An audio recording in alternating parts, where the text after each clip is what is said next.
देवताओं की पूजा तो कर रहे हो, ठीक है, पर जिस भी देवी देवताओं की आप पूजा कर रहे हो वो त्रुटिपूर्ण है। किसको कह रहे हैं? अर्जुन को बता रहे हैं। अर्जुन को बता रहे हैं क्या? सबको ही बता रहे हैं। वो अर्जुन तो बहाना था। गीता का उपदेश उन्होंने केवल अर्जुन को ही नहीं दिया, उससे पहले सूर्य के पुत्र विवस्वान को दिया, जिन्होंने इक्ष्वाकु को दिया, और फिर उन्होंने वैवस्वत मनु तक वो ज्ञान पहुंचा।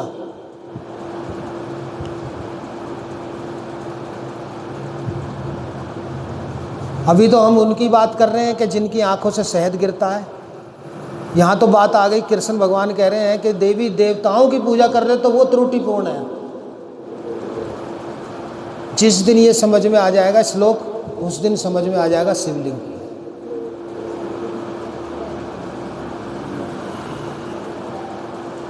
जो भी आप कर रहे हो पूजा वो त्रुटिपूर्ण है।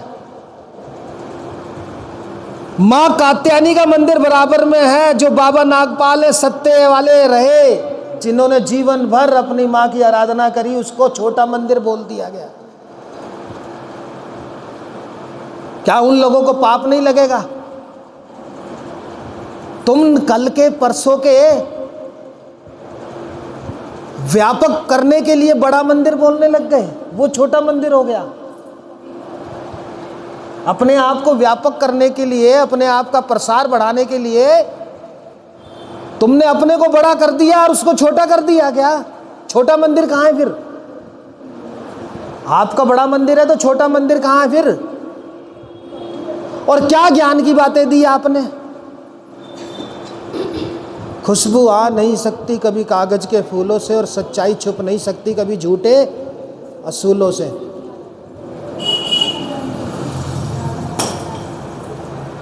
सच्चाई बोलने में कभी गुरेज नहीं करना चाहिए, सच बोलना चाहिए हमेशा।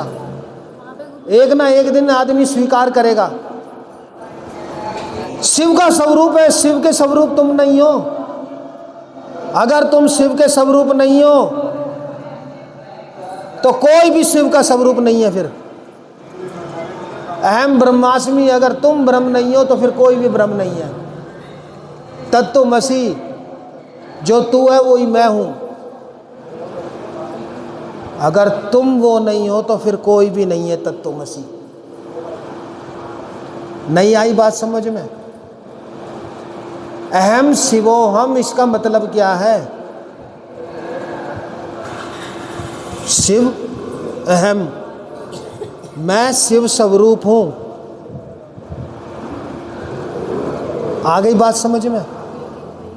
अहम ब्रह्मास्मि, मैं ब्रह्म हूं। या नहीं हो तुम लोग? किसी को भी श्रद्धा से चाहो तो सही, एक बार दिल से मानो तो सही, उसी समय पे तुम्हें शिव जो है दिखने लग जाएंगे।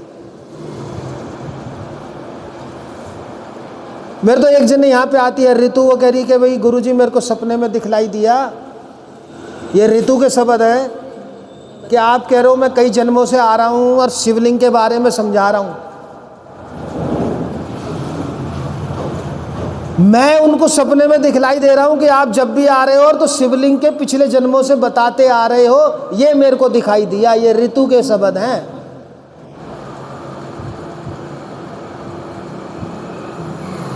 तुम केवल अभी नहीं हो, तुम पहले भी आ चुके हो।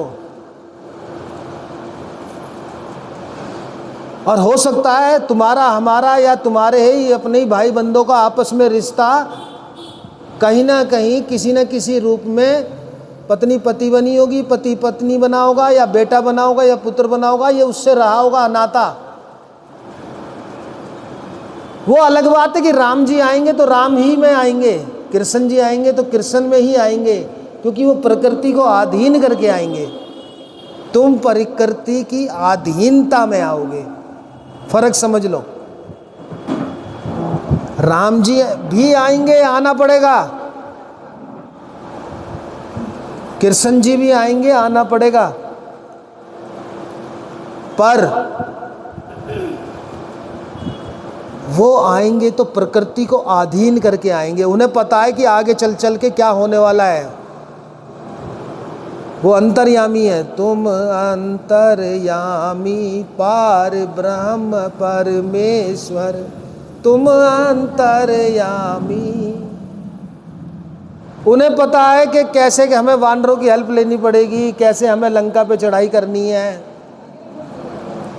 अब लंका की चढ़ाई जो करी तो एक बार तो भाई पत्थर डाले वानरों ने, तो लंका पे चढ़ाई करी। एक बार ऐसा था कि धनुष को बड़ा कर दिया, उस धनुष पे से सेना चली और लंका तक पहुंची।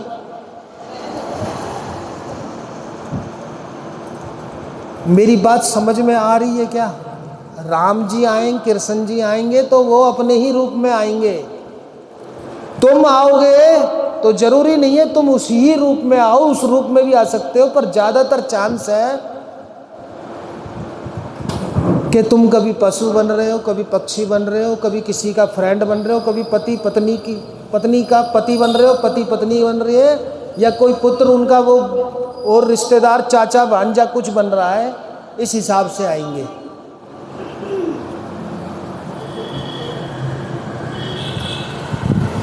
और हो सकता है कि तुम पशु पक्षी ही नहीं, कभी देवता भी बन जाओ। देवता तुम ही हो। शिव स्वरूप जब तुम हो, ब्रह्मास्मि जब तुम हो, तो देवी देवता भी तुम हो। तुम देवी देवता क्यों नहीं रहे होगे बताओ? ज्यादा पुण्य हो गया तुम देवी देवता बन गए, ज्यादा पाप हो गया पशु पक्षी हो गए, या मानव हुए तो ऐसी जगह पे हुए जहां दुखी दुख दुखी दुख दुखी दुख। मानव रूप में दुख ज्यादा बहुत झेलना पड़ रहा है तुम्हारे को, तो वो पिछले कर्मों के कारण इस जन्म में तुम्हारे को दुख झेलना पड़ रहा है। पर ये मत समझ लेना कि मानव रूप में आए और हम दुख झेल रहे हैं तो ये हमारा मानव जीवन व्यर्थ है। नहीं, बिल्कुल मत समझ लेना कि मानव रूप में आए तो हमारा जीवन व्यर्थ है, दुखों से भरपूर है। बिल्कुल मत समझ लेना। मानव रूप में जब तुम आए हो तो समझ लो बहुत बड़ा पुण्य कर लिया है, चाहे बेशक कर्मों के कारण तुम्हें दुख मिल रहा है, पर कभी तुम इतना बड़ा पुण्य कर आए हो कि आज यहां बैठ करके तुम्हें सत्संग के दो लफ्ज, सच्चाई के दो लफ्ज तुम्हारे को सुनने को मिल रहे हैं। क्या औरों को सुनने को मिल रहे हैं ये लफ्ज? क्या सच्चाई की ये दो लफ्जों का फायदा कोई और उठा रहा है? व्यस्त है हम, कोई व्यस्त है रोटी बनानी है, कोई व्यस्त है रिश्तेदारी में जाना है, कोई व्यस्त है मोबाइल पे रील देखनी है। तुम मानव योनि में और जो रील देख रहा है उस मानव योनि में, या जो आडंबर में पड़ा हुआ है कि फोटो में से शहद टपकेगा वहां जाना है, उसमें झूठ में पड़ा हुआ है, वो बढ़िया या जो सत्य के दो लफ्ज सुन रहा है वो बढ़िया? सच्चाई कहने से कभी भी मैं डरता नहीं हूं। बाबा नागपाल ने तपस्या करी है, जबरदस्त तपस्या करी है, मां की आराधना करी है और जबरदस्त शक्ति पाई है। अरे जो माँ को कहे कि माँ यहाँ बेटी रूप में सो, तो बेटी रूप में उसने पलंग डलवाया और माँ आकर के सोती थी। उससे जबरदस्त संत इस धरती पे कौन होगा? जहां झूठ रंच मात्र भी नहीं कि शहद टपकता है आंखों से, ये झूठ और वो सच्चाई जो छोटा मंदिर है। कह रहा है माँ यहाँ बराबर में मेरी पलंग पे आप सो, तो माँ सोती नहीं होंगी क्या? आज भी वो पलंग है, क्या दर्शन करे तुमने? वो छोड़ दोगे, दूसरी तरफ चले जाओगे। अमीर बनना है, कोई गुरु अमीर नहीं बनाता, कोई गुरु तुम्हारे को मोक्ष नहीं देता, झूठ है। तुम अपने आप में अमीर बनते हो, तुम अपने आप में अमीर बनाते हो। और जो कोई अमीर वाली बात करता है तो वो सच्चा गुरु नहीं है। ठीक है, दुख दर्द दूर करने के लिए आशीर्वाद दे दिया, शक्तिपात कर दिया। एक तो दो लफ्ज चाहिए जो बोल सके, गुरु वो चाहिए जो मुंह से बोल सके, जो हमें सत्य के मार्ग पे ले जाए, वो है गुरु। ये नहीं शुक्राना गुरु जी बेफालतू में। किस बात पे? मेरे पुण्य कर्म, मेरा अच्छे कर्म तो मुझे मिलेगा। अरे अगर मैं कर्म कर रहा हूं, जबरदस्त कर्म कर रहा हूं, तो ये प्रकृति का, ब्रह्मांड का नियम है, तो मुझे देना होगा परमात्मा को, और देगा। वरना सारी दुनिया अमीर ना बन जाए जो जा रही है। कर्म तुम करो नहीं, मेहनत तुम करो नहीं, और सच्ची भक्ति तुम करो नहीं, अमीर बना देगा ये। पाप कर रहे हो तुम, जाके वहां पे माथा टेक रहे हो, अमीर बना देगा ये। सब झूठ झूठ झूठ। और सबसे असली कमाई, सबसे असली धन तो वो है जो सच्चाई के दो लफ्ज सुन रहा है, जिसके कानों में सत्य के दो लफ्ज, और वो भी ऐसे जबरदस्त लफ्ज कि कोई फेल नहीं कर सकता। माई का लाल आ जाओ, चैलेंज करके कह रहा हूं।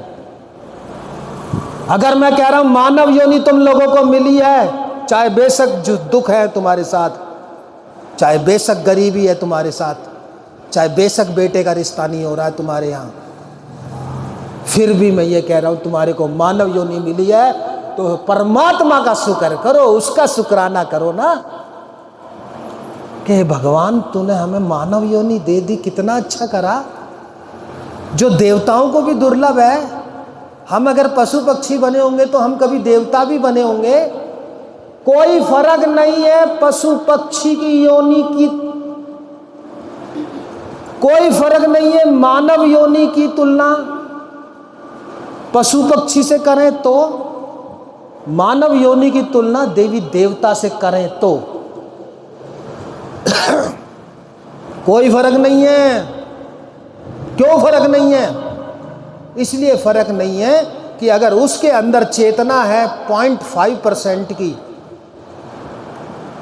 और देवता के अंदर चेतना है 20% की, तो मानव के अंदर भी चेतना है 10% की।